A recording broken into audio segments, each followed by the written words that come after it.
Elon Musk is preparing for the largest initial public offering in human history, targeting a valuation of $1.75 trillion. To put that in perspective, SpaceX would be worth more than every American defense contractor combined.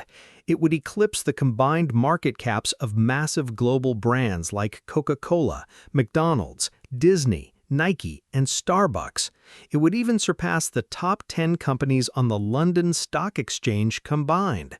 You might wonder who is buying shares in a company losing $5 billion a year at the highest IPO valuation in history. The answer is you. Within a few weeks of the listing, your retirement account will likely become one of the biggest buyers of SpaceX stock, whether you like it or not. This is happening because NASDAQ quietly introduced brand new rules designed specifically to engineer this outcome. To understand why this is a problem, you have to look past the public perception.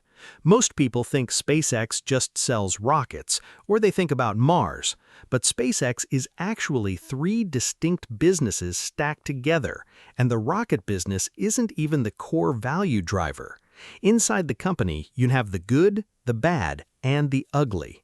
Let's start with the ugly, xAI. Originally founded by Musk as an independent AI lab to compete with OpenAI, xAI was acquired by SpaceX in an all-stock deal that valued the combined entity at $1.25 trillion, with xAI accounting for $250 billion of that amount. Despite that staggering valuation, xAI is burning cash at a rate of over $1 billion a month. Even worse, by March of this year, all 11 of its original heavyweight co-founders and top researchers had walked out. Musk publicly admitted the company has to be rebuilt from the foundations up. The market is pricing xAI like a premier asset, but it functions like a reverse printing press, burning through the cash generated by the rest of the business. Next is the actual rocket business, which generates roughly $4 billion in annual revenue.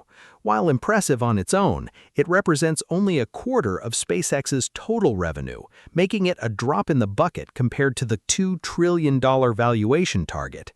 The true crown jewel is Starlink, the satellite internet provider. It is the fastest scaling telecom company in history, with 10,000 satellites in orbit and 10 million active subscribers across 150 countries.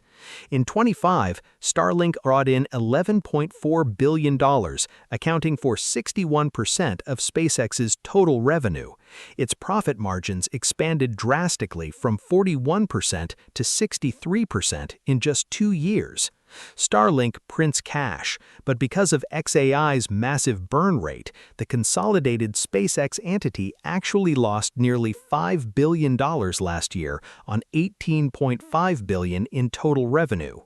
So how does an unprofitable company pull off a $1 trillion IPO? By changing the rules of the financial system right before the listing. On May 1st, NASDAQ adopted the fast entry rule. Previously, a newly listed company had to wait 3 months before joining the NASDAQ 100 index, giving the market time for true price discovery. The new rule compresses that timeline to just 15 trading days.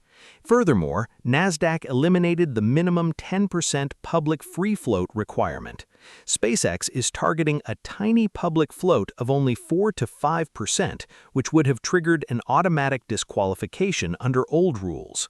Finally, NASDAQ introduced a hidden multiplier for companies with a public float under 20%. The index will mathematically treat SpaceX's float as 3 times larger than it actually is, weighting a 5% float as if it were 15%. By bending these listing, timeline, and weighting rules, the system has manufactured artificial demand. The moment SpaceX enters the index, billions of dollars from passive index funds and ETFs will be legally forced to buy the stock automatically to mirror the index. Compounding this, SpaceX isn't just relying on institutional indexing. The company is targeting an unprecedented 30% retail allocation for the IPO, a massive jump from the standard 5 to 10%. The CFO explicitly stated they want to leverage the loyalty of retail buyers who support Elon. In plain terms, the largest IPO in history plans to dump nearly a third of its supply directly onto retail investors while forcing the rest onto passive index funds. The mechanics of passive investing mean your retirement account will absorb this peak valuation automatically, acting as the exit liquidity for insiders, without you ever getting a choice or a vote.